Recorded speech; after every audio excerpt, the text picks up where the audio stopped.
قریب تر قریب ہوتے چلے آئیں گے۔ دوستوں، کل کی جو تبلیغ مؤثر تھی وجہ یہی ہے کہ صحابہ رو رو کر تڑپ تڑپ کر نمازوں میں، تہجد میں، خلوت و جلوت میں رب العالمین سے دعائیں کرتے تھے، پھر نرم باتیں کرتے تھے، حکمت سے باتیں کرتے تھے، قرآن کی چاشنی والی باتیں کرتے تھے، حدیث رسول والی مٹھاس باتیں کرتے تھے۔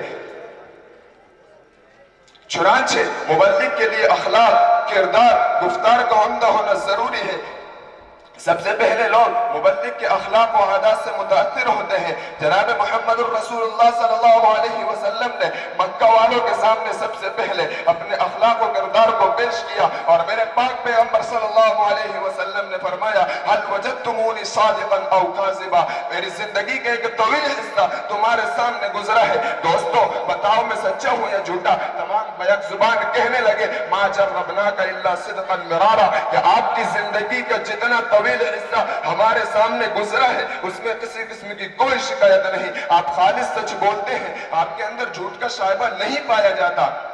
چنانچہ آپ صلی اللہ علیہ وسلم کا رہن سہن، آپ صلی اللہ علیہ وسلم کی چال چلن، آپ صلی اللہ علیہ وسلم کا قول و فعل اور آپ صلی اللہ علیہ وسلم کا طور و طریق بہت عمدہ پایا۔ آپ صلی اللہ علیہ وسلم کی زندگی کا جتنا حصہ ہمارے سامنے گزرا ہے اس میں کسی قسم کی کوئی شکایت نہیں۔ معلوم ہوا کہ آپ صلی اللہ علیہ وسلم کی ذات بھی اچھی تھی، آپ صلی اللہ علیہ وسلم کی صورت بھی اچھی تھی، آپ صلی اللہ علیہ وسلم کی سیرت بھی اچھی تھی۔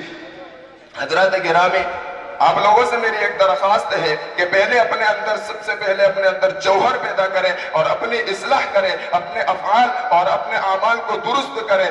مولانا الیاس صاحب رحمت اللہ علیہ جنہوں نے اس پودے کو لگایا ہے ان پر خدا کی کروڑوں رحمتیں نازل ہوں، اللہ ان کی قبر کو نور سے منور فرمائے، کروٹ کروٹ راحت و سکون نصیب فرمائے۔ اس شعر کے ساتھ میں اپنی تقریر ختم کرنا چاہتا ہوں کہ ہر قوم فر پر اڑی جا رہی ہے، کہ ہر قوم فر پر اڑی جا رہی ہے، جو چلتی تھی گھٹنوں کے بل بڑھی جا رہی ہے۔ اے قوم مسلم تجھے کیا ہوا کہ تو سواری سے پیدل چلی جا رہی ہے، اے قوم مسلم تجھے کیا ہوا کہ تو سواری سے پیدل چلی جا رہی ہے۔ یہ داڑھی کے دشمن ہوئی قوم ایسی، یہ داڑھی کے دشمن ہوئی قوم ایسی کہ مردوں سے عورت بنی جا رہی ہے۔